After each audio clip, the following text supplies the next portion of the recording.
Public safety depends on public trust, as all of us know. But too often that trust is violated. Joining us tonight are the parents of Tyre Nichols. Welcome.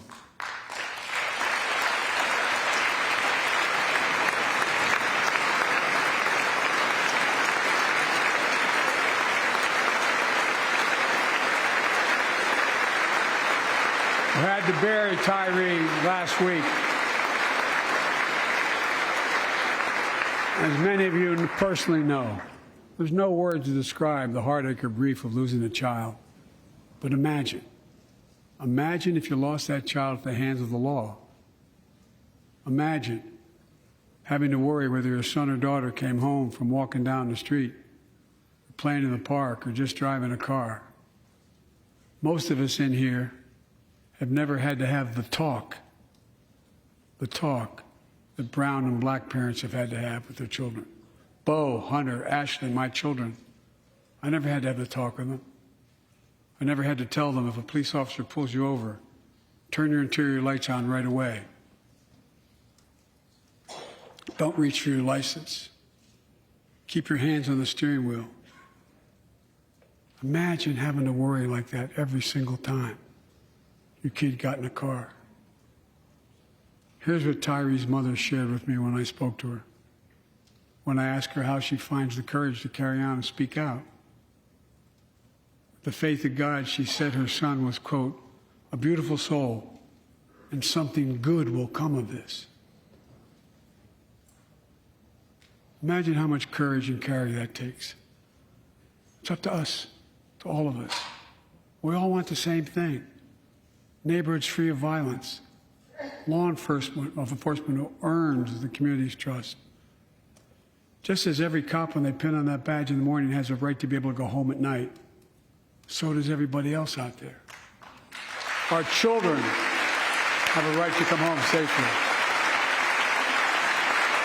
Equal protection under the law is a covenant we have with each other in America. We know police officers put their lives on the line every single night and day. And we know we ask them in many cases to do too much, to be counselors, social workers, psychologists, responding to drug overdoses, mental health crises, and so much more. In one sense, we ask much too much of them. I know most cops and their families are good, decent, honorable people, the vast majority. But they risk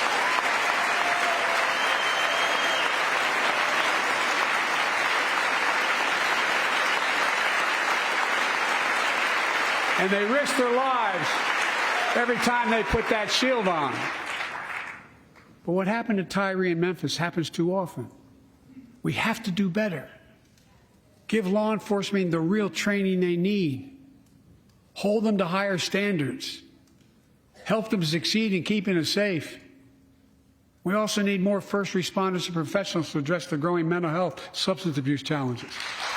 More resources to reduce violent crime and gun crime. More community intervention programs. More investment in housing, education, and job training.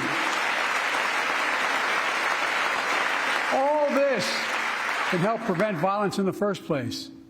And when police officers or police departments violate the public trust, they must be held accountable. With the support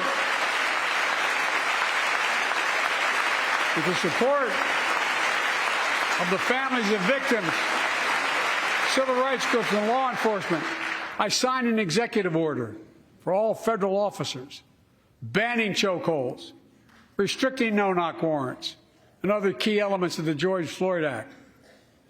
Let's commit ourselves to make the words of Tyler's mom true. Something good must come from this. Something good. And all of us, all of us